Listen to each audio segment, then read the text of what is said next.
Good evening. This is Maestro Cortello with a Dawn of War 2 Retribution Elite modcast. Today we have a 1v1 on Greentooth Gorge. Our first player here today is Toilailee, playing as the Blood Ravens Techmarine. The Techmarine is a ranged hero to start out. You can get several different guns, depending on what you choose to upgrade him with. Allows him to respond to a multitude of threats. He can even get a melee weapon in the Elite mod. He also repairs, synergizes very, very well with vehicles. On the other side, we have Texcalibur, the famous sword of legend, playing as Sindri, Trollface, Chaos Sorcerer. The Chaos Sorcerer is a spell-casting hero. Early on, he starts out with Doom Bolts, a very long-range damage spell. He can also teleport with an upgrade. And later on, he can get things like mind control, subjugation, that is, as well as ways to make units explode. So this is a matchup that's slightly different from the last match we saw of Tex playing against Paranoid's Force Commander. We have the same race, but a different hero. And that changes things up quite a bit. Now to start out, the Techmarine, as a ranged hero, he doesn't carry that threat of a tanky melee hero. And one of the things that means is that Tex can actually have the Sorcerer tie up the Techmarine and fight him one-to-one. And that's something that he can do. He will actually win that fight, at least in their default forms. And generally, in any ranged form of the Techmarine, tying up the Techmarine with the Sorcerer would not be a bad idea. It's not going to be anything amazing, but it would at least prevent the Techmarine from doing his damage, and the Techmarine also just doesn't have that threat that he would to Chaos Space Marines or Heretics, where those units just can't really afford to engage that hero. In this case, they can afford to engage the Techmarine. Swarming the Techmarine with Heretics would not be a bad idea to start out. Not the most efficient use of Heretics, but it's something you could at least do. It would eventually force the Techmarine off, as well as, just ultimately winning. You do have to be a little bit careful, since he still is just pretty durable just by virtue of him being a single entity. And of course, with some shotgun support, he can at least stall out long enough against the Heretics. But that's still not as big of a loss as putting up the Heretics in against a unit like the Force Commander, where it's just a straight-up loss. Even in the Force Commander's vanilla form with no support whatsoever, and you just really don't want to do it. Now, additionally, because Chaos Space Marines in this matchup have less fear of being tied up and in melee, Tex actually got one. They can actually stand around doing their range damage, so getting a Chaos Space Marine is not as risky of a choice in this matchup as it would be against the Force Commander. Of course, you often use Chaos Space Marines to try to focus down the Force Commander if that's the approach you want to choose or to use when you try to deal with him. But this is a case where the Chaos Space Marines wouldn't even really have to backpedal a lot. They can just generally sit in cover, do their range damage if they want, and they can actually turn things around, be aggressive, and try to go for some force melee. We also see that Toilailee has gone for a 4-scout build. It's really not a traditional build by any standard. 3-scout is... Even 3-scout is something that we acknowledge is a little atypical. It's mostly done by very high-level players, and even not just high-level players, but players who are known for doing things that are not typical. Particularly Noisy Elmo is probably the most known for the triple scout build, the triple scout opening. And here we actually have a quadruple scout opening, an extension on that. Now, right now, I don't think this build is that great against what Tex has, but I think what Toilailee may have been going for is that he may have actually been expecting the triple heretic build from Tex. And what this build would have given against the triple heretic build is that basically you would just have a lot of scouts to move around and pretty much stay away from the heretics entirely. One of the things I've learned, particularly in the recent few matches that I played against Paranoid, is that good players with good micro are pretty good at keeping their scouts out of fights, keeping them particularly away from heretics. They can really make it so that heretics aren't much of a threat to them, because the heretics will just never get in range. They will keep the scouts harassing heretics at maximum range, and then if the heretics approach, they will just run away. And then scouts at speed 6.5 are going to be running quite a bit faster and will just run away from heretics, which only have speed 5. Now, unfortunately for Toilailee, Tex actually has gone for a Chaos Space Marine squad.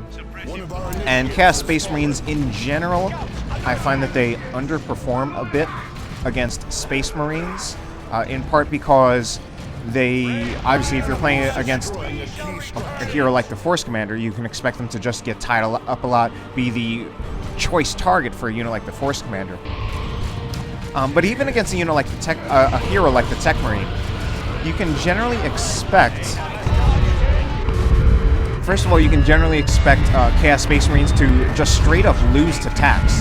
The Tax do more damage to start out, they have Kraken Bolts to allow them to do even more damage, and they have slightly more health. So at least in Tier 1, in their vanilla forms, Tactical Marines pretty much straight up beat Chaos Space Marines. It also depends on cover, what other support you have, and this game rarely ever boils down to just a single unit matchup. But just in general, the Chaos Space Marines, they can stall out attacks, and they can keep pace for a little while, but it's ultimately not a winning fight for them. So that's one of the reasons, so at least in this case, because Toilailee does not have Tactical Marines, that actually makes the Chaos Space Marines very effective, because although I would say they generally underperform in this matchup, they do very well against Scouts, and that's really the best thing that they do in Tier 1 against Space Marines. Leading Scout models and forcing them off. And they get even better at that in Tier 2 once you have particularly the Tzeentch upgrade. So with these scouts, Toilailee would have a lot of ability to stay away from heretics, and he can even choose to try to stay away from Chaos Space Marines if he can, but that's actually a fight that that his scouts would not generally win. Now here we also see some Noise Marines out of Tex, and this is very interesting. It's a unit that a lot of things have been said about Noise Marines. Obviously they are a Flamer unit, and Flamers are something which are interesting in Dawn of War 2, where that they are very good in some ways and kind of bad in other ways. And certainly the Noise Marine as a unit that is, in its vanilla form, it's basically just a Flamer unit. Carries a lot of both those advantages and disadvantages, but it also carries some unique advantages of its own. Particularly the fact that whenever a unit actually gets hit by the Sonic Blaster, it cannot do its it cannot use its ranged weapons, and it can also not use its abilities. Now I say that in part because I had asked Tex after he had, in response to the game that he played against Paranoid, what would he have done if Paranoid had actually gotten shotguns? Because Paranoid chose not to get shotguns on his scouts, and that just meant that he could not stop the heretics from approaching. He could kite away, run away, but he could not actually halt their approach, which is the advantage of getting shotguns. And Tex's answer is that he would have gotten a squad of Noise Marines. Now that's a very interesting choice, because Noise Marines, they are a unit where, although I would say they don't have the general utility of Chaos Space Marines, they do less damage overall to each entity. Excuse me, but they just have the feature where they actually prevent a unit from firing their ranged weapon. And what that means is that a Chaos Space Marine squad, in a given ranged fight, it has to take damage to do damage. Because it will be getting shot at while also shooting, so it will be taking damage as well as doing damage. The Noise Marines, because of the fact that they will prevent a unit from doing their range damage, they can actually do damage while taking no damage. Now, we're talking in a situation where we're kind of keeping it a bit in a vacuum, not quite considering everything. Obviously, Noise Marines will take damage from units that are not getting shut down. They can get jumped by Assault Space Marines, which is often a very appropriate answer to them. But at least in some situations, they can do their damage without taking any damage. And this is particularly useful, I think, against the Shotgun Scouts, even though I've never actually thought to use it myself.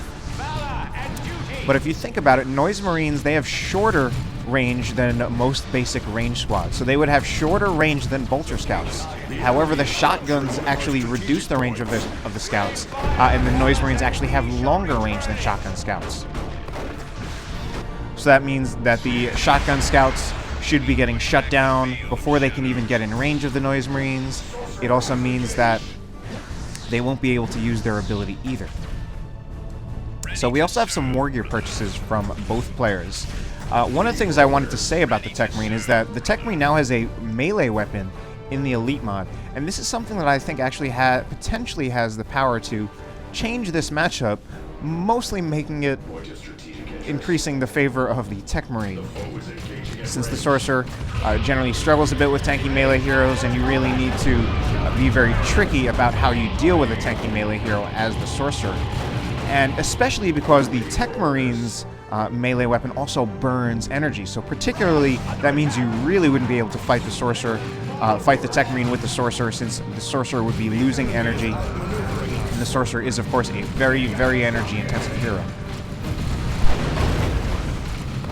Now, Toilailee has instead opted to get the plasma gun, and that is certainly a very, very powerful choice in its own way. The Techmarine with the overcharged plasma ability is incredibly powerful. I don't know if things have been changed since the Elite mod, but there was actually a time, at least, when I had checked the stats long ago in retail. I don't actually check stats that much these days, but when I had checked them in retail, the Techmarine, with his overcharge ability active on the plasma gun, would be doing more damage to heavy infantry than a fully upgraded squad of Tzeentch Chaos Space Marines. And I say fully upgraded with Eternal War, with the Mark of Tzeentch, as well as the Aspiring Champion.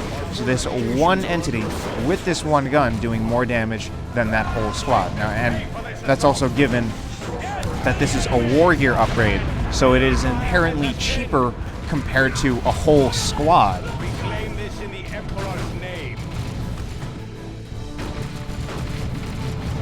The Sorcerer, Tex, that is, he has gone for the Sword of Flame. I mean, not the Sword of Flame. He has gone for the exact opposite of the Sword of Flame, the other weapon. He's gone for the Rod of Warpfire. Now, the Rod of Warpfire is interesting. It has a higher base DPS than the Sword of Flame, but it doesn't have that damage over time effect. So the damage it actually does is less, at least in melee. But it now has some interesting changes in the Elite mod. It actually makes the Sorcerer a decent source of ranged fire, since it does decent range damage. Nothing remarkable, but still, it actually makes him a viable source of ranged fire, which was not the case in retail, and it's also not the case when you have the Sorcerer equipped with the Sword of Flame. Additionally, he does also get that Warp Fire ability. And Warp Fire is basically an ability plasma cannon. It does plasma cannon damage. That means it does full damage to regular infantry, as well as bonus damage to heavy infantry and super heavy infantry. And it also causes knockback on command. And it does so actually without friendly fire, which is one of the benefits it has over an actual plasma cannon. And that has a lot of interesting applications. First of all, it's an area of effect spell, so it's good just in that sense, in any sense where you would use area of effect. So it's good against, say, guardsmen, termagants, units like those. It's actually also very, very good against units like Chaos Space Marines, Tactical Marines, even Assault Space Marines, because the fact that it does plasma cannon damage means it scales up when dealing with any kind of heavy infantry unit. But I think even more importantly, there was a long time ago, actually roughly pretty early on in the life of Elite mod, there was a Sorcerer player named Blessed Heretic. He was a pretty solid Sorcerer player, definitely better than me, although I don't know if he was better than Chaos Librarian. And one of the things he showed me was using the Rod of Warpfire, the ability Warpfire, to cause knockback, and then using that sort of as a damage trap, which was particularly good in combination with the Khorne Chaos Space Marines, because you could do something like use the Rod of Warfire on a squad of Tactical Marines.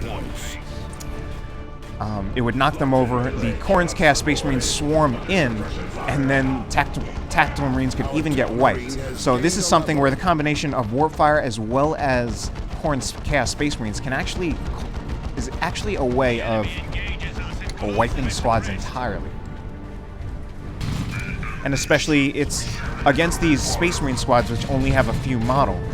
if you line the Rod of Warpfire or the Warpfire ability upright, you can disrupt the entire squad. Now, Tex is already in Tier 3.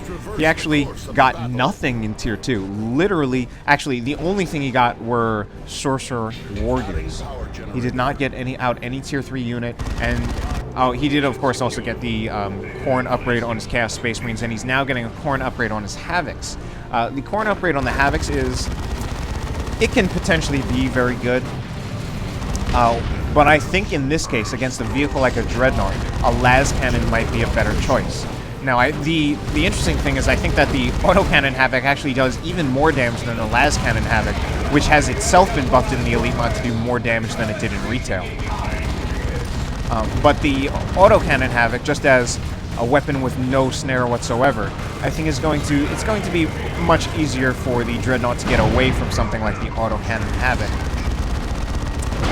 And even if the Autocannon Havoc does do more damage than the Las Cannon Havoc, it's still very clear that a Las Cannon Havoc is better for AV. The advantage, of course, of the Autocannon Havoc is that you still get plenty of utility against infantry. So it's interesting to see that Tex kind of rushed to Tier 3, to get out a Predator. Toilailee, on the other hand, stayed in Tier 2 and now has a Dreadnought out. Now, interestingly, Predators, or tanks in general, definitely counter walkers. They are much more mobile. They have less health, but they are much more mobile. They can generally stay away. They can kite a Dreadnought, so they can stay at maximum range.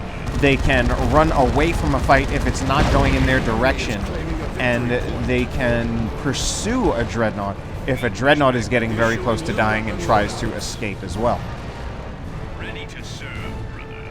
Now, I think Toilailee's play may be a little more practical. He chose to get a Las Cannon. And Las Cannons, in many ways, are, I would say, the pinnacle of AV in the game. And it's tricky because different sources of AV are different. Las Cannons really are great both for the combination of their damage as well as that snare and their incredibly long range. They are, of course, also very easily disrupted and forced off the field, and there we actually almost saw the Khorne Chaos Space Marines wipe that Dreadnought. They may have wiped that, not wipe the Dreadnought, wipe the Havoc if they had not gotten disrupted by the Dreadnought. So in many ways, that was a very lucky special attack by the Dreadnought, because even if the Dreadnought had just hit with a regular melee attack and done damage, that could still have been the end of that Las Cannon Devastator. So that may have really saved Toilailee's ass. Now, Predator is interesting. I talked a bit about this in the game with Paranoid. And a Predator is also something that, in many ways, is the apex of AV in this game. It being mobile as well as being very powerful AV, and generally having an advantage over walkers. So walkers, as powerful and as durable as they are actually tough to keep alive into Tier 3, because many units in Tier 3 actually counter walkers, starting with tanks, as well as walker-type super units, whether they are vehicles or super heavy infantry units like the Great Unclean One, the Avatar. These are all units that just have a much bigger health pool than a Tier 2 walker, while doing either the same damage or more.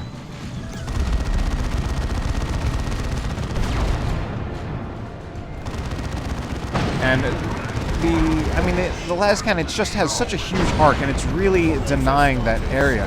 Now that's really bad, because the Predator got hit by a plasma cannon shot first, and then just walked right into that Las Cannon. Tex has also now opted to get Chaos Terminators. We've been seeing him do this quite a bit. One of the great things about Terminators is actually, Chaos Terminators in particular, is actually their versatility. And that's one of the interesting things about Chaos Tier 3 now, which has been buffed quite a bit, is actually that it's very, very versatile, actually, especially compared to Chaos Tier 2. Chaos Tier 2 these days is very, very specialized.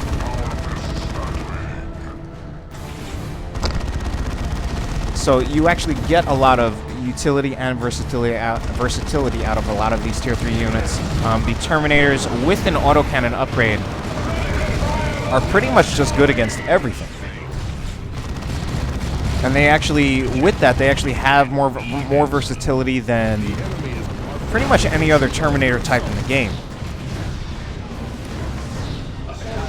Now you can of course get Space Marine ranged Terminators would have higher DPS than the cast Terminators, but they wouldn't be doing that explosive damage that could actually deal with vehicles. And the Chaos Terminators, even if in their vanilla form, they still have Power Fists, so they still do heavy melee, so they can even function as AV in melee as well.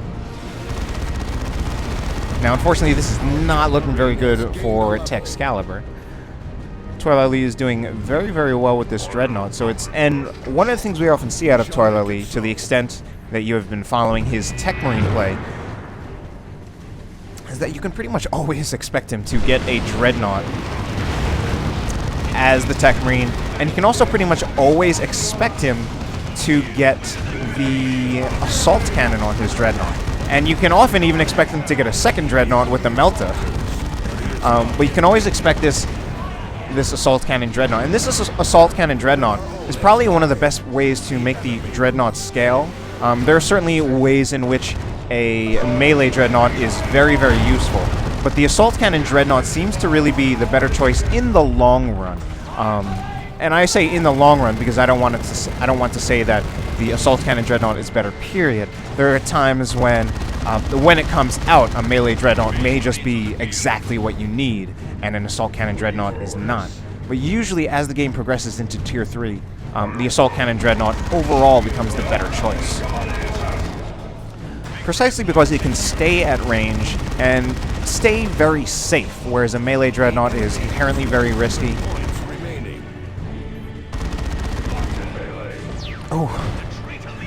Now Tex is choosing to get Lightning Claws, and that's actually something I'm actually very surprised to see, because that actually denies a lot of the advantages that I just said about the Chaos Terminators, and instead of making them very versatile, it makes them very specialized. Certainly extremely, extremely powerful at what they do. As far as I can tell, basically identical to Loyalist Lightning Claw Terminators.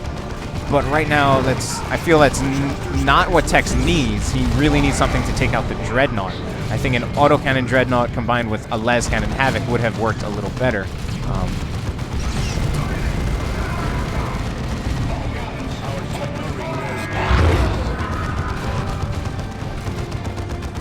Now, additionally, one of the things that works very well about the Dreadnought is particularly with this hero. The Techmarine is really probably better at supporting vehicles than any other hero in the game. First of all, there's the fact that the Techmarine is himself a repair unit. Now, you might ask, what advantage does that give him over any other repair commander, say the Plague Champion, or the Mech Boy, let's say. First of all, we have the fact that double scouts are very commonly purchased as an opening build from the Space Marines. And they are an additional repair unit. So you're likely to have 3 repair units when playing as the Techmarine. By comparison, you're probably not going to have 3 repair units when playing as the Mech Boy, and you might when playing as the Plague Champion, but you'll often have heretics more commonly used for either worshipping or fighting, and especially used with Touch of Nurgle. So they won't be as readily available as repair support as the scouts would be, which are best kept by a unit like a Dreadnought.